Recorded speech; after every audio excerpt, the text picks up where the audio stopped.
हे guys, जय Shri Krishna and welcome back to my channel. So as you know कि हमने chapter 3 start किया था, दैट इज़ इनसाइडर ट्रेडिंग। और लास्ट टाइम हमने सेबी रेगुलेशंस के बारे में पढ़ा था और उसमें हमने 8th रेगुलेशन तक कंप्लीट किया था। इस वीडियो में हम रेगुलेशन 9 एंड 10 कंप्लीट करेंगे। तो बात करते हैं रेगुलेशन 9 की, जो कि रिलेटेड होती है डायरेक्शंस बाय द बोर्ड से।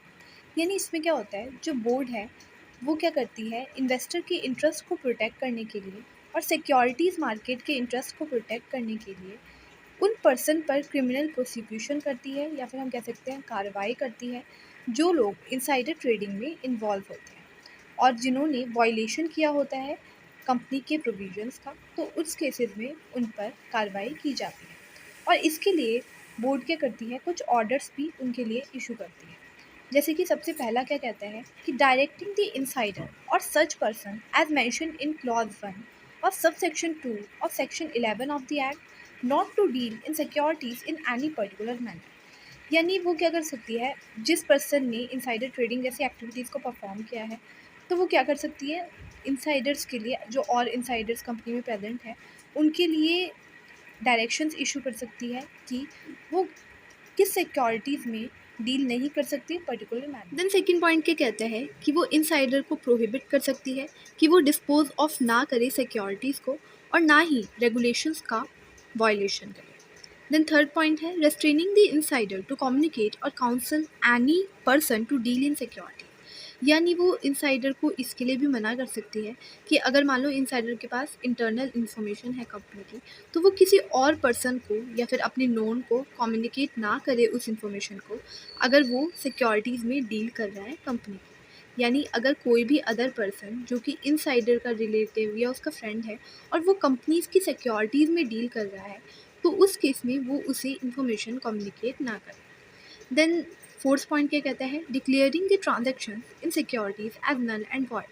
तो वो क्या कर सकती है, जो भी पर्सन सिक्योरिटीज़ में डील कर रहे हैं कंपनी की और उन्हें इंटरनल इन्फॉर्मेशन का पता है, तो वो क्या कर सकते हैं, उन सिक्योरिटीज़ को नल एंड वॉइड डिक्लेयर कर सकते हैं और मना कर सकते हैं उस सिक्योरिटीज़ में डील करने से।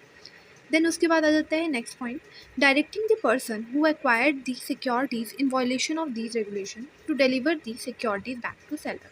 तो वो डायरेक्ट कर सकते हैं किसी भी पर्सन को या फिर किसी भी इनसाइडर को जो कि कंपनी में इन्वॉल्व है और जिसे कंपनी की इनसाइडर इन्फॉर्मेशन का पता है, और अगर वो सिक्योरिटीज़ में डील कर रहा है, तो वो डायरेक्ट कर सकते हैं उस पर्सन को कि जिस भी पर्सन से उसने सिक्योरिटीज़ ली थी तो वो उसे वापस कर दे, यानी उस सेलर को वापस कर दे। और अगर ऐसा होता है कि बायर उस पोजीशन में नहीं है उस सिक्योरिटीज़ को डिलीवर करने की या फिर वापस करने की सेलर को, तो उस केस में क्या होगा कि जो भी उस सिक्योरिटीज़ का मार्केट प्राइस होगा उस टाइम पे, या फिर सेलर से जितनी भी उसने सिक्योरिटीज़ जिस प्राइस पे ली होगी, इनमें से जो भी हायर होगा वो उसे पे करना पड़ेगा सेलर को।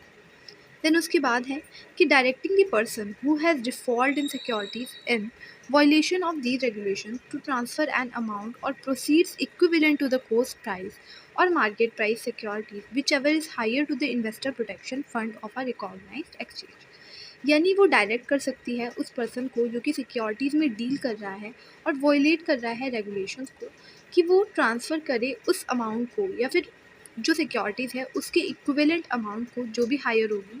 तो इन दोनों में से जो भी हायर होगी वो उसे पे करनी पड़ेगी इन्वेस्टर के प्रोटेक्शन के लिए। देन बात करते हैं 10th रेगुलेशन की, जो कि रिलेटेड होती है code of internal procedure and conduct for listed companies and other entities से।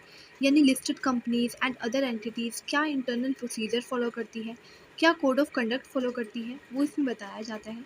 इसमें सबसे पहला पॉइंट है, जितनी भी लिस्टेड कंपनीज एंड ऑर्गेनाइजेशन है जो कि सिक्योरिटीज से किसी भी तरह से जुड़ी हुई हैं, उनमें कौन कौन इंक्लूड होगा। सबसे पहले जितने भी इंटरमीडियरीज जो कि सेक्शन 12 में आते हैं वो सारे इसमें इंक्लूड किए जाएंगे, चाहे वो असेट मैनेजमेंट कंपनी हो या फिर ट्रस्टीज हो म्यूचुअल फंड्स की। देन बी पॉइंट क्या कहते हैं कि जितनी भी सेल्फ रेगुलेटरी ऑर्गेनाइजेशन हैं, चाहे वो रिकॉग्नाइज्ड हो या ऑथोराइज्ड हो बाय द बोर्ड, तो वो भी सारी इसमें इंक्लूड की जाएंगी। देन थर्ड पॉइंट है कि recognise stock exchange and clearing houses या फिर कॉरपोरेशन, वो सारे भी इसमें इंक्लूड होंगे। पब्लिक फाइनेंशियल इंस्टीट्यूशन, जितनी भी इंस्टीट्यूशन है वो सारी इसमें इंक्लूड की जाती हैं। देन प्रोफेशनल फर्म्स जैसे कि ऑडिटर, अकाउंटेंसी फर्म, लो फर्म्स, तो ये सारी फर्म्स जो कि एडवाइस करती है या फिर असिस्ट करती है लिस्टेड कंपनीज़ को वो सारी भी इसमें इंक्लूड की जाती है। और ये सारी मिलकर क्या करते हैं, एक कोड ऑफ इंटरनल प्रोसीजर को फ्रेम करते हैं और उसी को फॉलो करते हैं। सेकंड पॉइंट क्या कहता है कि जितनी भी एंटिटीज़ जो कि सब रेगुलेशन 1 में इंक्लूड की गई हैं, उनको एक code of corporate disclosure practices को फॉलो करना पड़ेगा। देन थर्ड पॉइंट है कि जितनी भी एंटिटीज़ जो कि सब रेगुलेशन 1 में मेंशन की गई है, उनको एक अप्रोप्रिएट मैकेनिज्म एंड प्रोसीजर को फॉलो करना पड़ेगा। देन फोर्थ पॉइंट क्या कहता है कि अगर इन एंटिटीज़ में से कोई भी ऐसा पर्सन है जो कि कोड ऑफ कंडक्ट को अच्छे से फॉलो नहीं कर रहा या फिर रूल्स एंड रेगुलेशन को अच्छे से फॉलो नहीं कर रहा, तो ये एंटिटीज़ उसके खिलाफ एक्शन ले सकती हैं।